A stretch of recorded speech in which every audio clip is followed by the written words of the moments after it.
from the station working for you. The News at 10 starts with Decision 2018. It is election night in Oklahoma. Good evening to you. I'm Karen Larson. I'm Brian Sanders. The big news tonight, Oklahoma's vote to legalize medical marijuana. We'll have a look at those results in just a moment. First, the other race everyone's watching tonight, the Republican primary for governor, has been a three-horse race throughout the evening. Right now, Mick Cornett will be in a runoff with either Todd Lamb or Kevin Stitt. That keeps flip-flopping back and forth, both with 24%. It's neck and neck. And Drew Edmondson celebrating his victory in the Democratic primary tonight. The former state attorney general campaigning hard to lead the state. You can see the numbers, 62% to Connie Johnson's 38%. Meanwhile, the state election board credits today's increased voter turnout to state question 788 on medical marijuana. And from the early results to the finish, the yes votes held a majority. You can see it wins 57-43. And we are working for you tonight with complete coverage of the governor's race. We are live at all the major races tonight. Former Oklahoma City Mayor Mick Cornett now facing a runoff campaign after his "if you want the same old thing, I'm not your man" message paid off tonight. Two Works for You reporter Travis Guillory is at Cornett's watch party in Oklahoma City, where he's been reporting live throughout the evening on Facebook. And Travis, the mood there, very excited. Absolutely. I'm going to talk a little quietly because Mick Cornett's wife just took the stage and she's about to introduce her husband, who, as we said, will be going to a runoff election.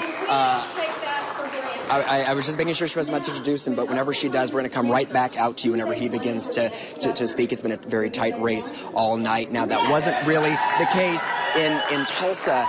In Tulsa County, where Kevin Stitt really did bring up a win there. But right now, we're about to see Mick Cornett. Once again, whenever that does happen, we'll come right back out to you. I'll send it back to you guys in the studio.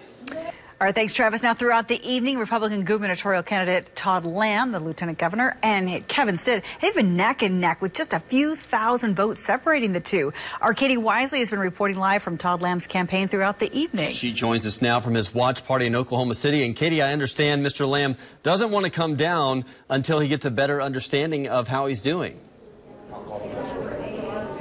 That's right, Brian and Karen, good evening. We have not heard from him. He is expected to be down any minute here just after 10 o'clock. Now, we know that it's been a tight race. More than 90% of precincts have been reported, and as we know, it is pretty close. Now, we know that those top two candidates will have a runoff, and they'll then vote again at the end of August. Again, we're waiting here for Mr. Lamb to come out. We'll have a live update as soon as he does come out. Reporting live in Oklahoma City, Katie Wisely, Two Works for You. Thank you, Katie. We want to go right back to Oklahoma City, where Mick Cornett is taking the stage. The former Oklahoma City mayor winning with each and every one of you of the vote. Let's listen in. As a volunteer, as a person who made phone calls, as a person who made signs, and obviously in a race that was so highly contested, every single one of you made a contribution, and it all led to a victory tonight.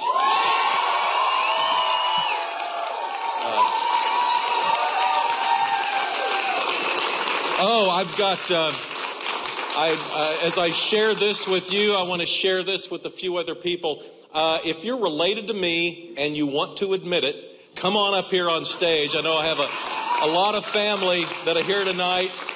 And as I've known ever since I started getting into politics, this is a lot harder on the rest of the family than it is the candidate. I can take it, but boy, it's really hard on those that are around you. So how about a round of applause for those that are coming up here right now? Come on up, come on up.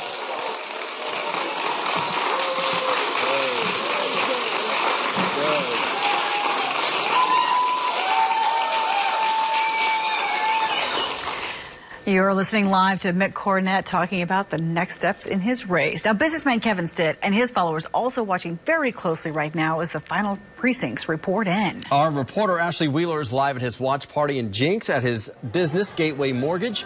This race extremely close right now. I imagine Kevin Stitt is watching every second, Ashley.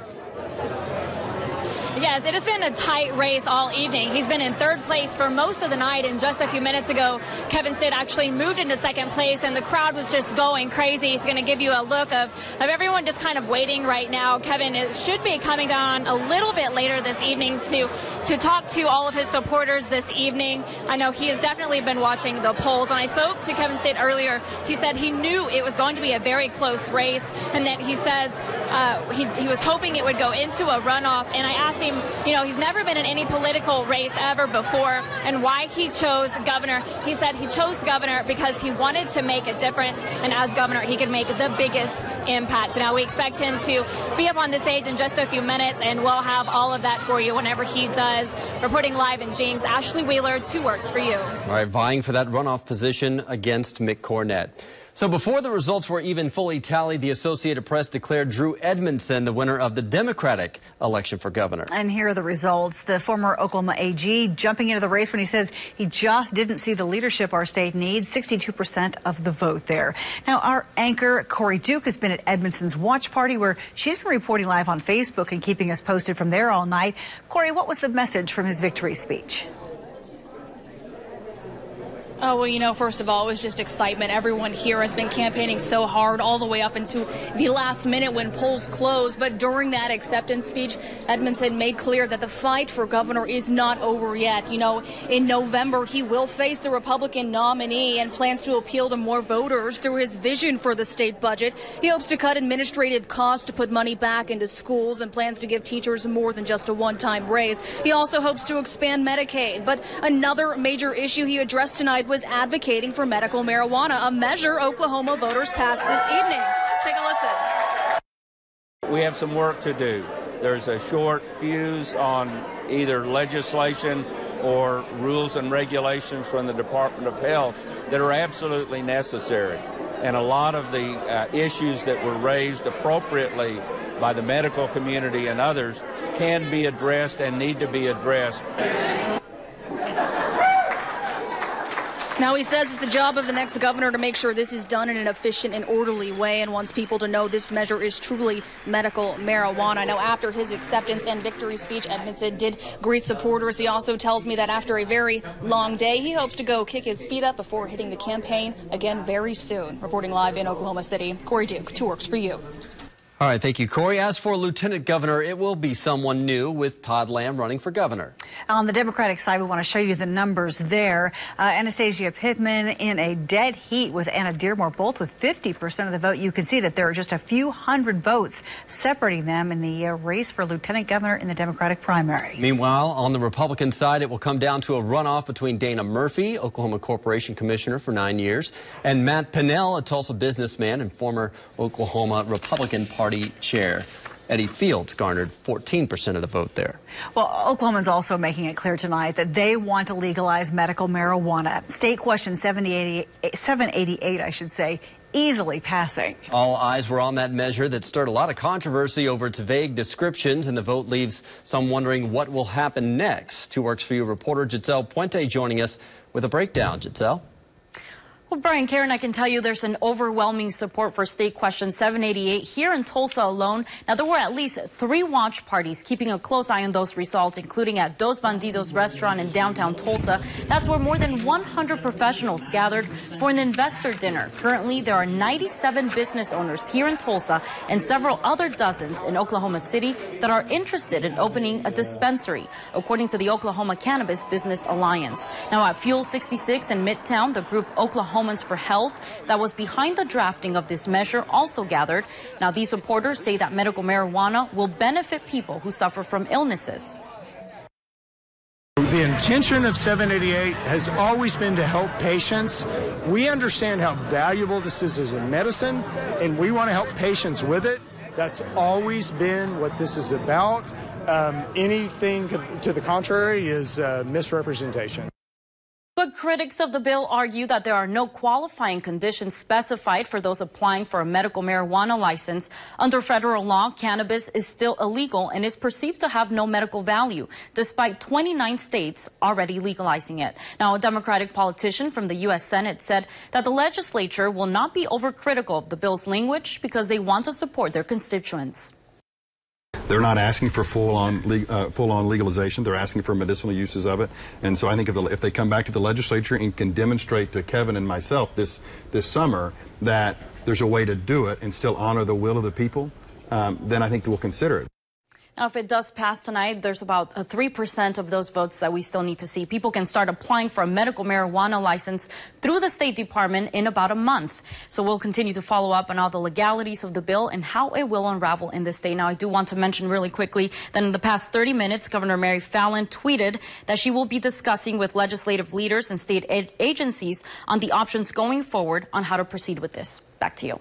All right, thanks, Giselle. Now, before tonight's vote, state officials were already working on potential rules for medical marijuana just in case. According to NPR's State Impact Project, the State Department of Health has already come up with a list of proposals for managing it. Under the plan, pregnant women would not be able to get a medical marijuana license. The draft rules also restrict people on probation and those recently convicted of a felony from getting a commercial license. An estimated budget sent to lawmakers from the health department suggests the new marijuana regulations could cost Oklahoma nearly $4 million during the first year. I want to take you back out to Oklahoma City and our reporter Katie Wisely, who is standing by at Todd Lamb's watch party, and it appears he will fall about 2,000 votes short of a runoff with Mick Cornett. Let's listen in. A wonderful state, the greatest state in the nation, the state of Oklahoma. And I firmly believe Oklahoma's best days are just ahead of us. My goal was to participate in an elected capacity as governor of Oklahoma to renew Oklahoma. We've talked about that vision and those goals all across Oklahoma for months and well over a year. In your homes, on your ranches, in your schools, in your communities all across Oklahoma. Thank you for signing on to Renew Oklahoma. As we go forward, Monica, I, Griffin, Lauren, we'll still serve. It'll just be in a different capacity. So we look forward to thanking you personally, looking you in the eye, hugging you. But we cannot thank you enough for what you've done to sustain us, to encourage us, but not just us, to improve the state of Oklahoma.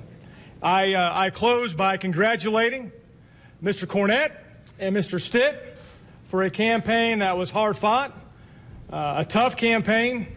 If you haven't heard, a very expensive campaign.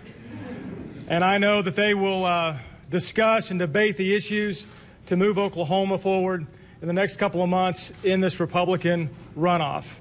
So you all can view this, but I want to just publicly thank my wife, Monica, my favorite school teacher in Oklahoma. Thank you.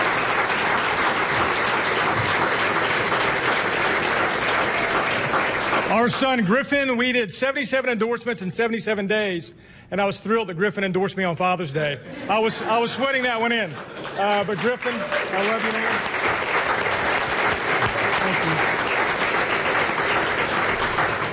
you. We had about 6 campaign commercials. Listening to Todd Lamb, our current lieutenant governor, gracious in his defeat in his bid for Oklahoma governor. Well, this primary drew Oklahomans by the thousands, many calling for change. Find out if one of the races marked by controversial court trials means a change for Tulsa County's top prosecutor. Our live coverage of tonight's primary continues in just 1 minute.